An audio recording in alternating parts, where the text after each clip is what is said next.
রজস্বলা অবস্থায় বা পিরিয়ড চলাকালীন দ্রৌপদীকে চুলের মুঠি ধরে টানতে টানতে ভরাসভায় নিয়ে এসেছিল দুঃশাসন।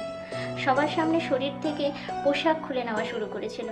অন্ধ রাজা ধৃতরাষ্ট্র তার সুবিচারকেও অন্ধ বানিয়ে নিশ্চুপ হয়ে বসেছিলেন। রাজার তোষামতকারী মহারথীরা প্রতিবাদ না করে সেদিন তামাশা দেখছিলেন। মহাভারতের এই কাহিনী কম বেশি সকলেই জানেন।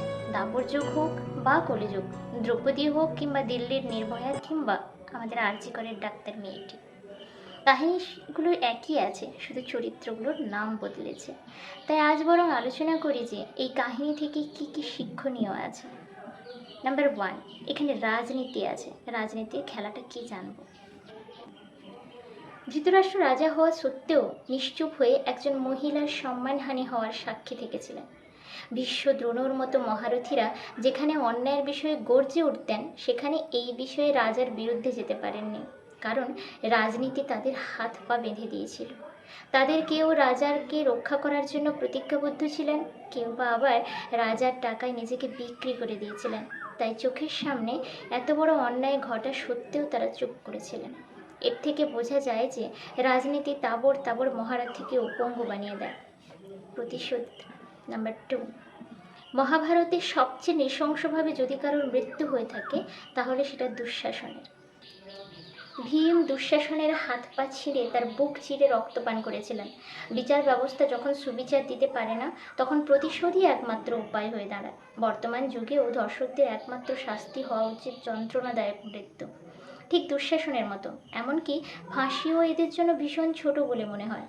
ফাঁসি হলো যন্ত্রণাবিহীন ক্ষণিকের শাস্তি, কিন্তু ধর্ষক নামক নীচ প্রাণীদের প্রাপ্য হচ্ছে তড়পে তড়পে মৃত্যু। কিন্তু যে আইন নির্ভয়ার একজন আসামিকে ছেড়ে দেয় এই বলে যে সে নাকি নাবালক, সে আইনের কাছ থেকে এমন শাস্তি আশা করা যায় না। সেই জন্য ভীম ও সুবিচারের আশা না করে প্রতিশোধের পন্থাই বেছে নিয়েছিলেন। নাম্বার 3, পুরুষ। যারা মনে করেন পুরুষ মানেই ধর্ষক মানসিকতার, তারা ভুল। দ্রৌপদীর বস্ত্রহরণ করেছিল একজন পুরুষ, কিন্তু দ্রৌপদীর সম্মান রক্ষা করেছিলেন শ্রীকৃষ্ণ, তিনিও একজন পুরুষ। একজন নারী যদি একজন পুরুষের কাছে সবচেয়ে বেশি অসুরক্ষিত হয়, তাহলে সে পুরুষের কাছেই সবচেয়ে বেশি সুরক্ষিত। নির্ভর করছে সেই পুরুষটি দুঃশাসন নাকি কৃষ্ণ।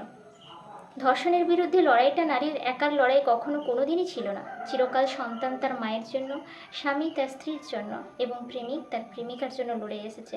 তাই লড়াইটা হলো অন্যায়ের বিরুদ্ধে ন্যায়ের লড়াই, পুরুষের বিরুদ্ধে নারীর লড়াই নয়। নাম্বার 4, কর্মফল। দুর্যোধন, দুঃশাসন এরা ছিল বিকৃত মনা সাইকোপ্যাথ। এরা যে অপরাধ করবে সেটাই তো স্বাভাবিক। কিন্তু সেই সবাই সবচেয়ে বড় দোষ ছিল রাজা ধৃতরাষ্ট্রের।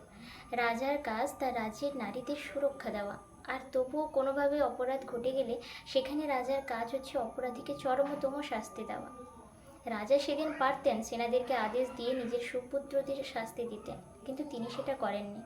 ফলাফল হিসেবে দুঃশাসন শুধু একা শাস্তি পায়নি, সেই সবার প্রত্যেকে কর্মফল ভোগ করেছিল। যারা সেদিন চুপ করে তামাশা দেখেছিল, কেউ ছাড় পায়নি। সবশেষে রাজাকে তার রাজ্য হারাতে হয়েছিল। পাশাপাশি সন্তানদেরকেও, যে রাজ্য আর সন্তানদের জন্য তিনি যে চুপ করেছিলেন, সেই সন্তান এবং রাজ্য দুটোই হারালেন। কিছুই তিনি শেষ পর্যন্ত টিকিয়ে রাখতে পারেননি। নাম্বার 5, মেরুদণ্ড। কৌরবদের 100 জন ভাইয়ের মধ্যে 99 জন দ্রৌপদীর হেনস্থার মজা লুটেছিল, শুধু একজন উঠে দাঁড়িয়ে প্রতিবাদ করেছিল। তার নাম ছিল কর্ণ। বেশি কিছু করতে না পারলেও সে নীরব দর্শক হয়ে তামাশা দেখেনি, সভা ছেড়ে বেরিয়ে গেছিল। গোটা পৃথিবীর সবাই মেরুদণ্ডহীন হয়ে গেলেও অন্তত একজন প্রতিবার উঠে দাঁড়ায়, শির দ্বারা সোজা রেখে। তারাই পৃথিবীর অক্ষরেখা, তাদের জন্যই এখনও পৃথিবী টিকে আছে। নাম্বার 6, কুরুক্ষেত্র। একজন নারীকে অসম্মান করার জন্য মহাভারতে এমন এক বিভীষিকাময় যুদ্ধ হয়েছিল, যে যুদ্ধ গোটা একটা যুগকে অন্তিম যাত্রার পথে অবতারিত করেছিল, যার নাম ছিল কুরুক্ষেত্রের যুদ্ধ। সমস্তটাই শুরু হয়েছিল দ্রৌপদীর বস্ত্রহরণ থেকে। ইতিহাস সাক্ষী আছে, নারীকে অবলা ভেবে যখনই কেউ তার সম্মানে হাত দিয়েছে, তখনই তার পরিণতি মর্মান্তিক হয়েছে, সে মহিষাসুর হোক, রাবণ হোক কিংবা দুঃশাসন।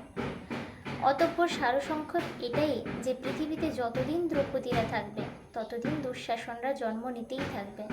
তাদেরকে শাস্তি দেওয়ার জন্য অন্ধ ধৃতরাষ্ট্রের বিচারের অপেক্ষায় থাকলে চলবে না, বরং প্রত্যেককে অর্জুন কিংবা ভীম হয়ে উঠতে হবে। তাতে শতবার কুরুক্ষেত্র হলে হোক, কোনো আপত্তি নেই।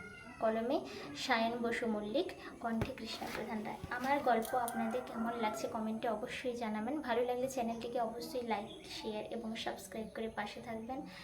শুভ শারদীয়া, সবাইকে প্রীতি শুভেচ্ছা অভিনন্দন এবং গুরুজনদের আমার প্রণাম জানিয়ে শেষ করছি। সবাই ভালো থাকবেন। নমস্কার।